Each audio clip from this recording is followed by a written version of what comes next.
For context, I have been with my boyfriend for almost 2 years now. Throughout our relationship, he has only been the most attentive, loving, and thoughtful partner. We share house chores. He would buy me little gifts every now and then. He would call me every day while I'm on my way home from work. He always talk about me with his mates, etc. Like, I can't even find a single irritable thing about this guy. Well, except he won't marry me because he promised his late wife that she will be his only wife. She passed away 6 years ago from illness, and he was pretty much fucked up for 2 years. After lots of therapy and working on himself, he gradually opened up and we met through a board game group. He never really spoke about her until we became serious. According to him, she was the one that made him believe in true love and the idea of a soulmate. He also claims that he has moved on, but to honor her memory and promise to her he will never have a second wife. After we have discussed this, he has never mentioned her again. It's our 2nd anniversary soon, and I'm just thinking about what I want in my life. I'd really like to get married. I want someone to propose to me, and I want a groom with tears in his eyes as he sees me walking down the aisle. I love this man with all my heart, and he has given me everything I could ever want in a husband, except he won't be my husband. I honestly don't know what to do. I know it's a common thing to be partners in all but paper, but I guess I'm a bit of a traditionalist. I feel like maybe deep down inside him I'm still second to her. How do I navigate this? Update 2 days later. A lot of people shared their view with me in my previous post, so I thought of sharing an update. As I expected, he is adamant in his stance. He was also a bit upset that I made him bring up the topic of his late wife, as he doesn't like talking about her. I think he just doesn't like remembering that she's dead. But he also understood that I could have doubts about his commitment and where I stand in his life. I'm not quoting him exactly, but he said something like this: "My words have meaning, and because of this, you know when I make a promise, I mean it. I said that I will stay with you forever, so I will stay with you forever. If you want a ring, I will give you a ring. If you want to wear a pretty dress, we can get you a pretty dress. But please don't make me go against my word, because if I do, nothing I say will mean anything anymore. I could promise to love you and maybe stop loving you one day, and you cannot hold it against me. Mary was my first love after a string of broken relationships. I love the way I love because I learnt it from her. I am who I am because of what I have experienced before. Please understand that sort of impact in my life. I have never compared you to her. I have never actively brought her up in our conversations. I don't even keep mementos of her in our home. I know he keeps them in the bank out of respect for you. So why do you question my commitment towards you?" I honestly don't know how to respond at the end of that. My mind went completely blank and I felt like an idiot. I bawled my eyes out and he just comforted me. We live in a country where de facto partners have the same legal rights as married couples, so I wasn't worried about those issues. I guess I just really needed to hear him affirm his feelings towards me. Those who commented that I merely want a wedding could be right as well. Maybe what I wanted was just the grandiosity of a wedding, so that's something I have to think about. And also, I won't lie that I was extremely jealous of his late wife. Resentment for her is definitely something I should also think about. Someone said couples therapy, but I think the one that actually needs therapy is me. But yeah, that's about it. I'm probably staying because I know he loves me and I do love him. Lots of introspection for myself from here on. Thank you everyone for your kind comments and suggestions. I hope you have a lovely day. I thought I'd answer a few important questions in the comments. Commenter 1. So his late wife made him promise at 34 that he would never marry? I would never do that to my husband. I would want him to be happy again. Does he have children? Does he want any more? Do you want them? If marriage is a deal breaker, you know what you have to do, but I wouldn't worry about being second to someone who would leave such a legacy, God rest her soul. I am not trying to speak ill of the dead, just saying. My answer: no, she didn't ask him for that promise. He made it willingly when she was still alive and healthy. He doesn't have children and doesn't want one. I'm on the fence in that regard. Commenter 2. Note. I did this once too. And there is nothing more soul-crushing than watching someone you love neglect your needs for someone who isn't around to care. Promises like that aren't made for late exes, they're made for themselves. The late ex is not doing it to you, he's doing it to you, and he's still making you suffer because someone unfortunately passed. Even if you try to make this work, you're going to get tired of being neglected when you're the one who's there. You're going to eventually feel like that even though you've been around him longer than their relationship. If you stick around that long, that you're still not going to be enough for him to move on in to the next chapter of life with.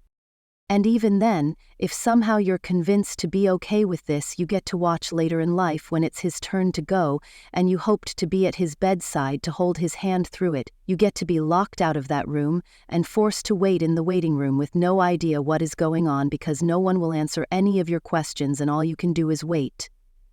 He's not just condemning you to being viewed as essentially less valuable, but he's also condemning you to a fate of loneliness and loss greater than what he's experienced, all because he fails to understand that marrying someone and moving forward in life with someone is not a replacement for a previous person, but an entirely different experience that is new and not the same.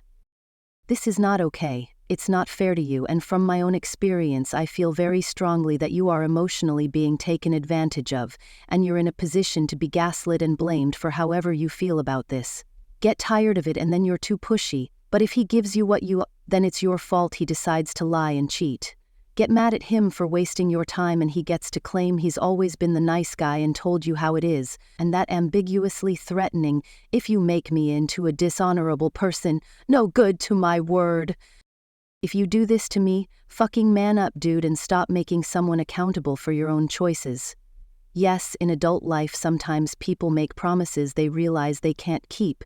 Yes, that's life. I promised to never break up with my high school boyfriend.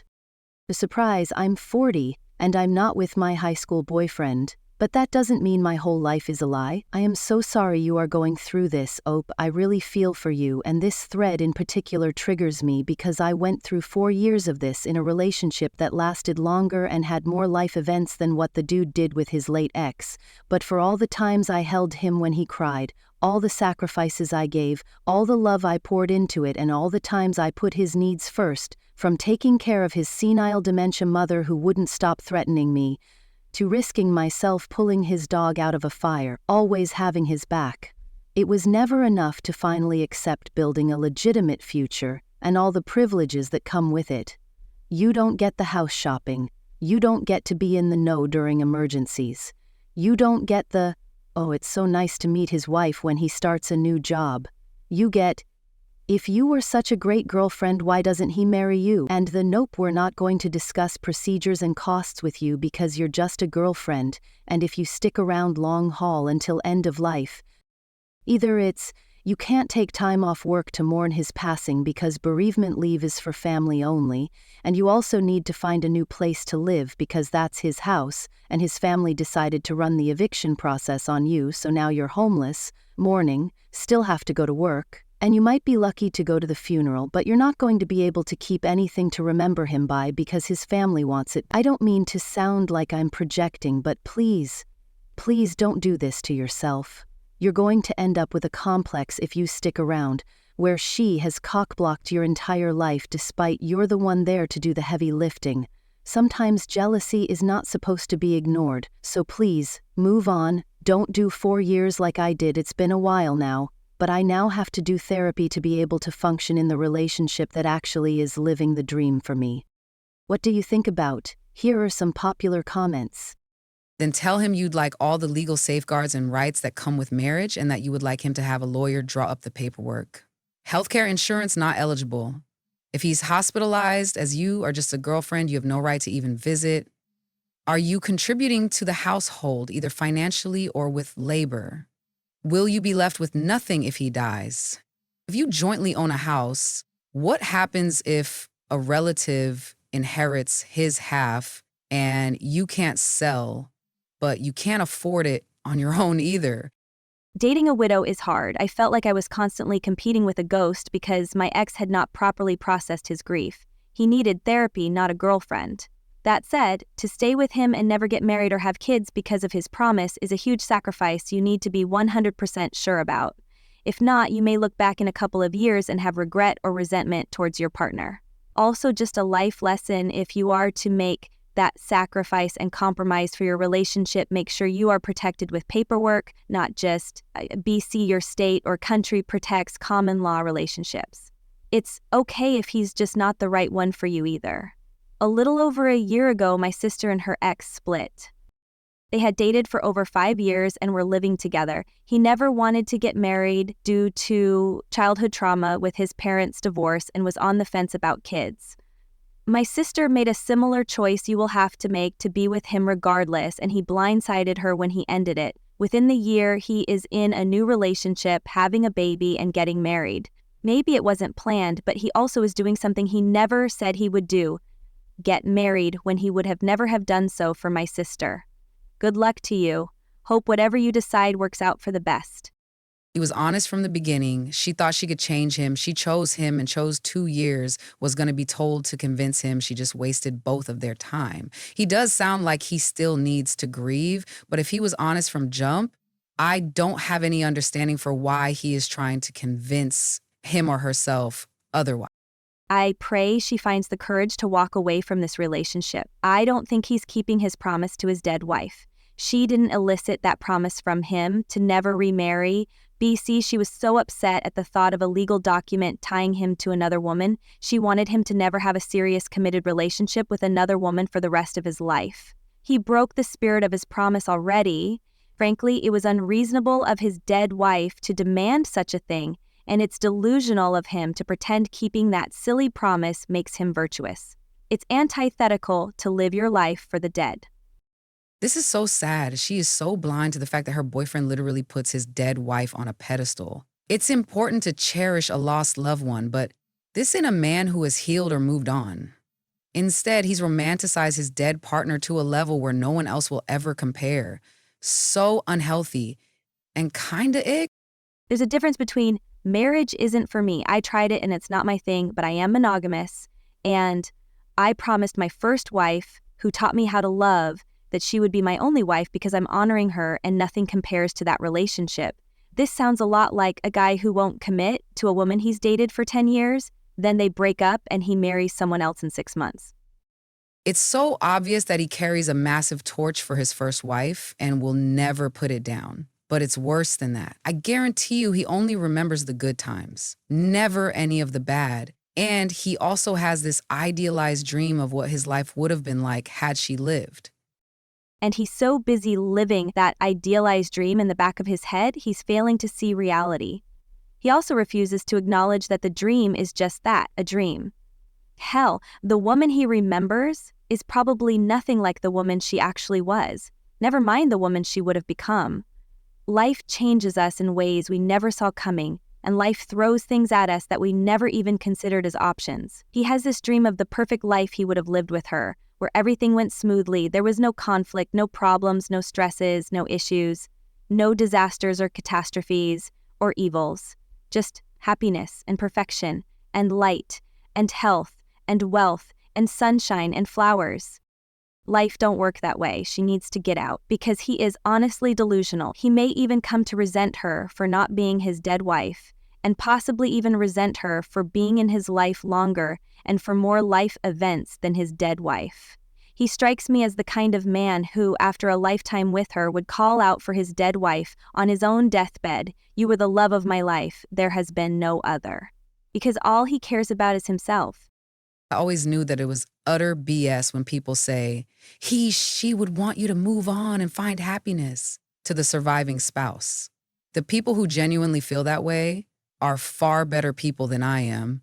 I would 100% rise from the grave and viciously haunt my husband if I died and he remarried. It's not like I don't want him being happy ever again. I just don't want him to be happy enough to marry someone else. He is fully aware that I feel this way. That's such a BS promise to make. Don't worry, wife. If you die, I won't marry again. I'll only string people along in affairs that are as close to marriage as you can get. That's not healthy for anybody. Is she supposed to find solace in the fact he might love somebody even more than he loved her but never allow himself the happiness of marrying them? Thanks, honey. Could you occasionally call my name out when you're sleeping with the girl you refuse to marry too? So he is your soulmate, but you're just not his soulmate. He loved her enough to marry he, but he doesn't love you enough to do it again? That would be a deal breaker for me. I want to be number one for someone, not the consolation prize. You'd pass up a perfect partner for a piece of paper. Why the obsession with marriage? He does not want children. You may want to give that more serious thought. And you are jealous of a dead person. She can't come back and take him from you. Also, he is not treating you badly. He is not comparing you to her. He making you share him with her memory, as another commenter claimed. He is being a good partner, according to your words. He just doesn't want to remarry. If that's a necessity for you, then leave and let him live the way he wants. He deserves better than this.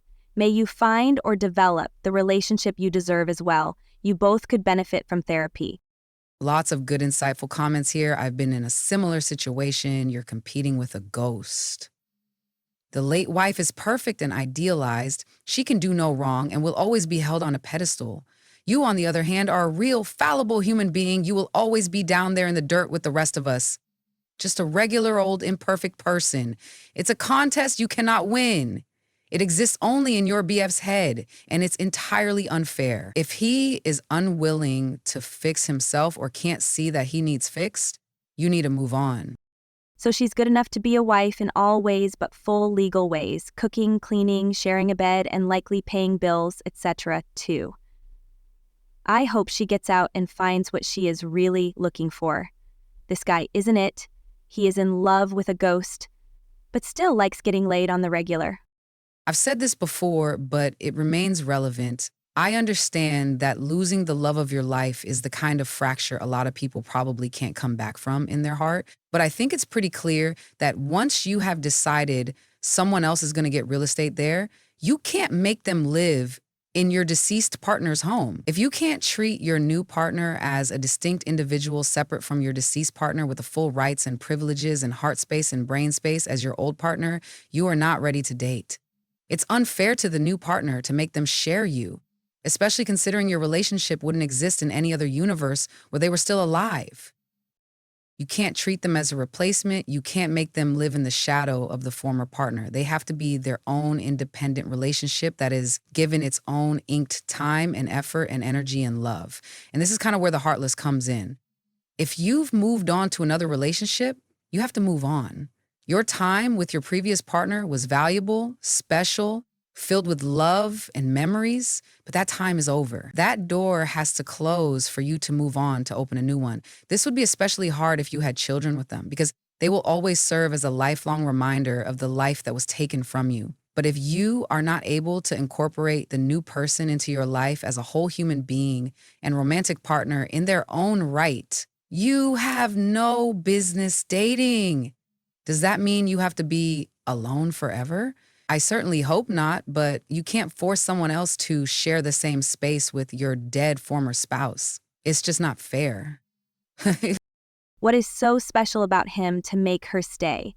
She's on the fence about kids with a man who doesn't want any and won't marry her at age 35. She's settling and will be miserable for it.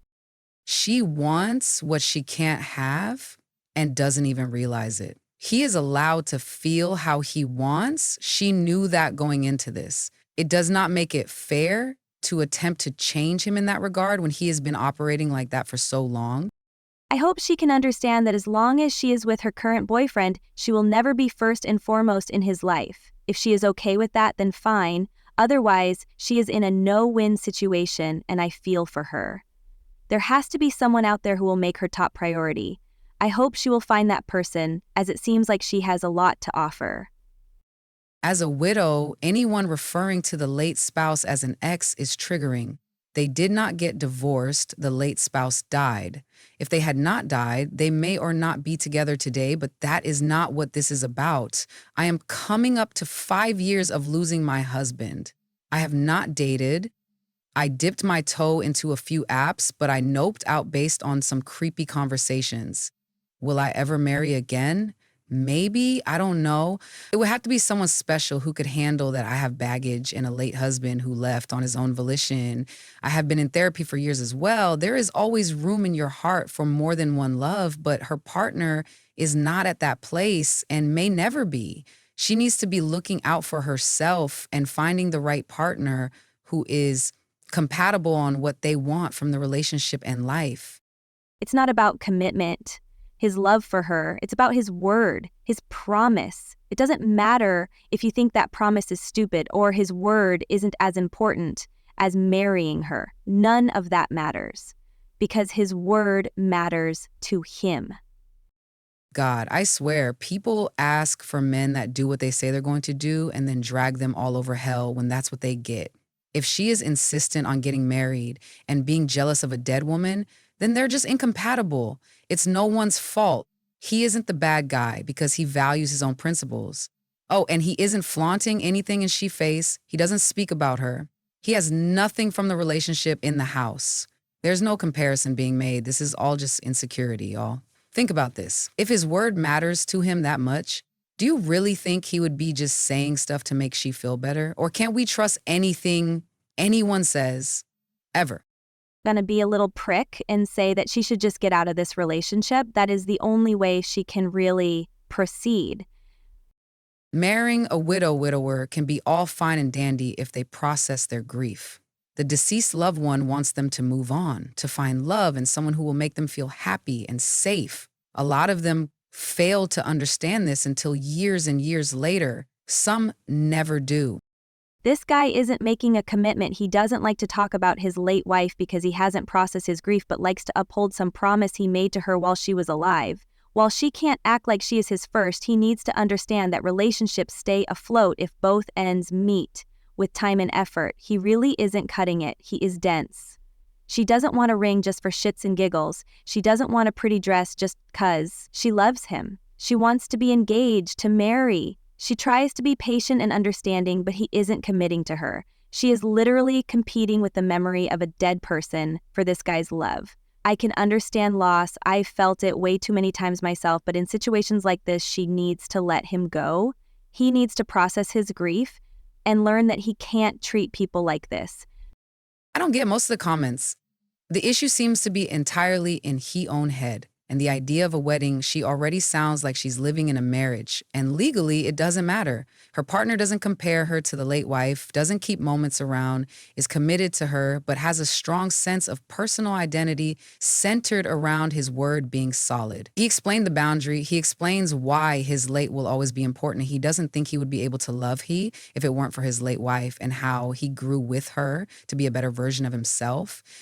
He essentially has his commitment as a husband in everything but title, which isn't legally meaningful. So this is an entirely symbolic problem. If she can't get over the idea that her partner deeply loved someone and she can't get over his past, she should leave.